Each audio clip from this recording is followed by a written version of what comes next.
Guys, ito po yung mga materials na gagamitin natin. Bell pepper, guys. Beef cubes. Pwede po yung gumamit ng pork cubes.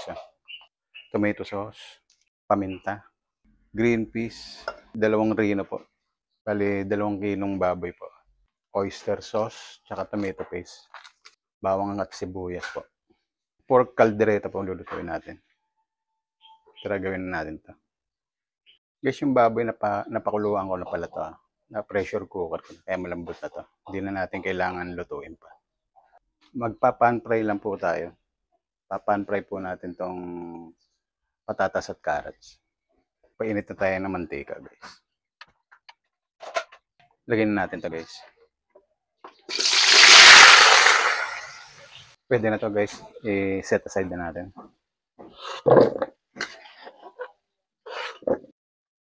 Ipa-pan fry din po natin tong bell pepper. Pero saglit lang. Mas gusto ko kasi malutong-lutong pa tong bell pepper.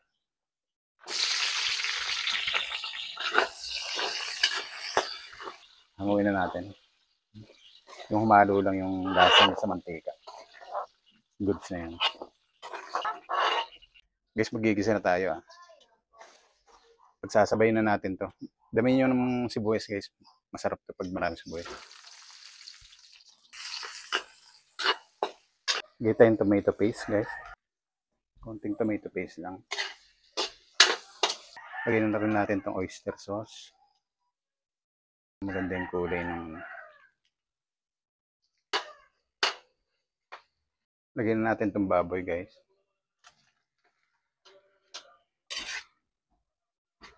Kita yung paminta. Beef cubes nilagay ko, guys. Pwede kayo maglagay ng pork. Lagyan lang tayong tubig. Guys, lagay na natin tong rino.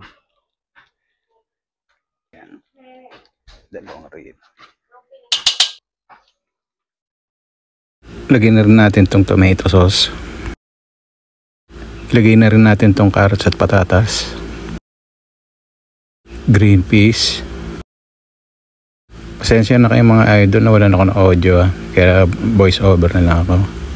Lagyan na rin natin tong Star Magic. Naglagay tayo ng toyo, mga 2 kutsarito lang po. Takpan lang po natin. Lagyan na rin po natin tong mga bell pepper. Halu-haluin lang po natin.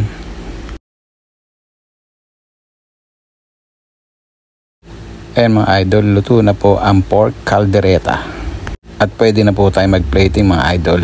At tikiman time na. At yun mga idol, tapos na tayo sa pagluluto. Nandito na tayo sa tikiman time. Tara. Uy, liempo. Paborito ko to. Lagyan natin ng bell pepper para masarap. First bite mga idol. Napaka-solid mga idol. Sobrang sarap. Approve.